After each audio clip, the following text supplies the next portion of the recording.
guys, this is Chris. I'm back with Smart Wheel Motors, and as you might have seen from one of my posts on Instagram, I was a little bit upset that I couldn't drive their Golf R the other day. Quite a nice one.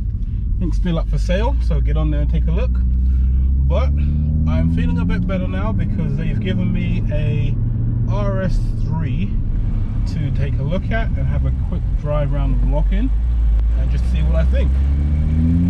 So just pulling out onto the motorway now, and first impressions, very responsive. It's got the 2.5 litre engine. I think we're pushing out somewhere near 400 brake horsepower, and it goes. It's instant, it's rapid. I'm sure this has been tuned, but I might be completely wrong, but there's lots of pops and bangs from the back, you can hear that. And it's a nice car. It's got the Alcantara half steering wheel, which again, note to self, I need to get mine redone. It's a comfortable place to be. I mean, as far as bucket seats go, it can be 50-50. You can get the perfect balanced seats in the world, or you can get a nightmare seat, which I had on my GLA, weirdly. Same seats as the C63, but somehow just not quite comfortable enough. But so far, I'm sitting nicely, got a decent amount of headroom. I'm about 5'10", 6 foot 21 inches. But yeah, 5'10", got decent headroom, decent shoulder room. Can't really complain so far. I think I've sit about as low as I can get. But as I said, for me, it's very comfortable. Steering position is good. I like to drive a little bit further back, arms stretched out. Importantly for me is to have my legs stretched out as well. So I want to be able to sit comfortably, legs pretty much as straight as I can get them, and just be able to relax and cruise. And so far I've got that position. So let's see if got a few more inches back. Actually too far now. About there, that's about comfortable. So far, so good. Now, I'm heading into a bit of traffic, so it's a bit of a slow drive, which is not the thing you want on a car like this. But it's a good question to ask is, how does it sit in slow moving traffic? Because some cars, especially with autos, high-end cars, can be a little bit jerky, a little bit clunky. This one, so far, seems quite nice. It's I feel like I can potter along all day in the car, driving at relatively normal speeds. I was actually in sport, which explains why I was popping and banging. So I'm back in drive now. Let's see how we go.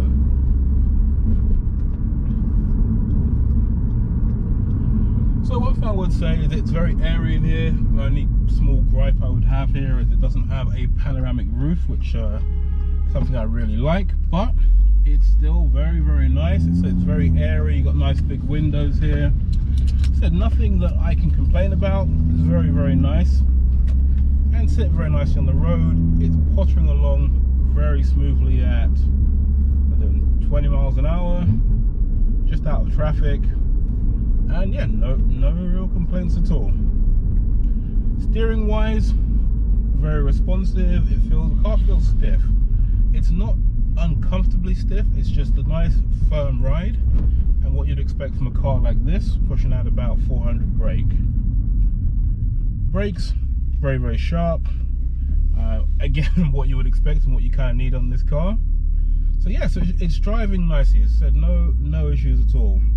I mean, I've driven, this is the first RS3 I've driven, I'll admit.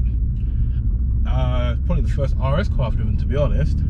I've driven quite a few S cars, so I had the Audi TTS, the SQ7, SQ5, and I think Audi do a good job with the S cars. They drive very well. They're kind of a good balance between all things, and maybe similar to what the AMG lower end cars are doing now in terms of the not quite the C63s, but the 35, that kind of range. It feels like it's around there. This on the RS side, I think, is right up there with the A45s and that sort of car, and that's exactly what it's there to compete with. And I haven't driven the new A45 yet. I drove the old one a while ago at Mercedes-Benz on the track, and I was very impressed. It goes wherever you want to go. You go left, you go right. It handles well, it goes well.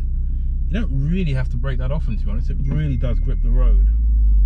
And I haven't really had a chance yet to see how well this one will do in terms of kind of once you put your foot down and let it open up. But I feel like this might be one that would give it a good run for its money. But we'll see once we get on the open road.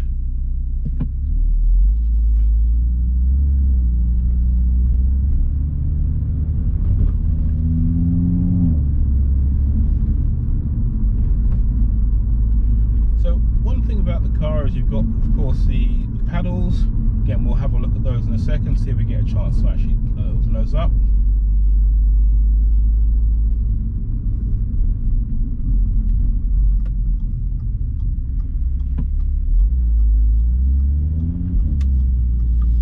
Now in this car you do still have the old Audi infotainment system. I know they switched it all up recently, so you get the updated MMI system with all the digital displays and digital this and that, and a little bit different, a little bit snazzy. But for me, I still quite like the good old-fashioned dials.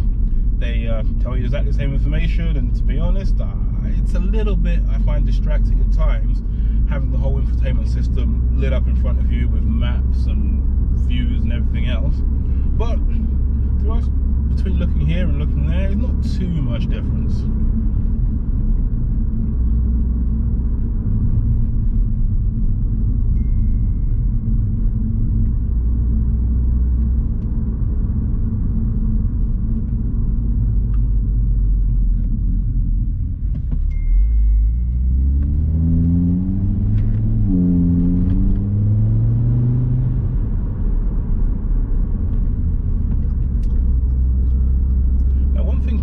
Talk about with the RS, and we'll hopefully find out in a second, is the exhaust in terms of the sound, in terms of the pops, the bangs, everything else. And with this, I guess most RS models, you've got the kind of the two big oval pipes, no different to this car as well, and it does make a really nice sound. I mean, when you drop it into sport, drop down a gear,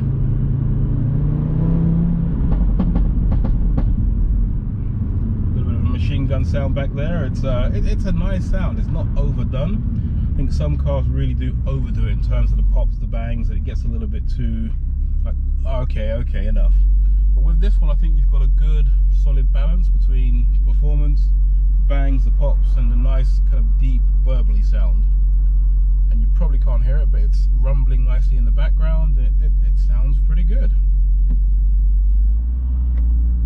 I think aside from that, just looking around the cockpit, I mean, Audi, one thing that if I had a gripe, a little bit of a gripe, they fixed it a little bit here, is that Audis are pretty much business as usual when you get in terms of the cockpit, in terms of what's inside. So if you look at one model, even the base models, you know, kind of a, what was it, A3 base model, you'll get a lot of the similar sort of look and feel in the car. And it's a gripe in one way, but not in the other, because it is a high-end, it is a very nice place to be. It's a good-looking cockpit. It's, you know, it's a nice area all around. The difference, though, is that in the RS model, they have gone to town a little bit with the Alcantara. So you get Alcantara around the steering wheel, get a nice strip of Alcantara around your gear stick as well, just around the sides. You've got the RS badges on here, also on the steering wheel. You also get a bit more Alcantara around the center console on each side, on the doors as well. And of course, going back to the seats, you've got the nice set of comfortable, racy enough bucket seats, which again just hold you well enough to keep things moving when you're cornering relatively hard. So we'll see if we can get through this traffic and open her up a little bit.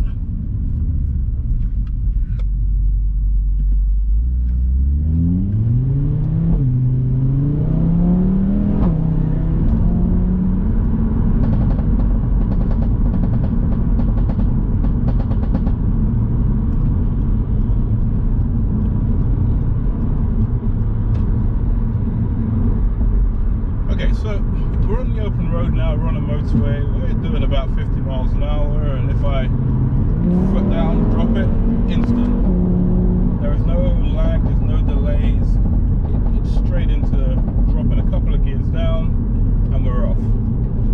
And of course the RS does 4-wheel drive system, something I don't have my C63, which sometimes I really wish I did, but it's okay, one for another day. Well, yeah, I mean, the car holds very well. I said I'm doing about 50 again, and I really have no complaints about it. And like I said, as we slow down, as we get back into unfortunately another bit of traffic, again, it's still driving just the way you would expect a car like this to drive. It's dropping down gears nicely. It's we'll see how we go.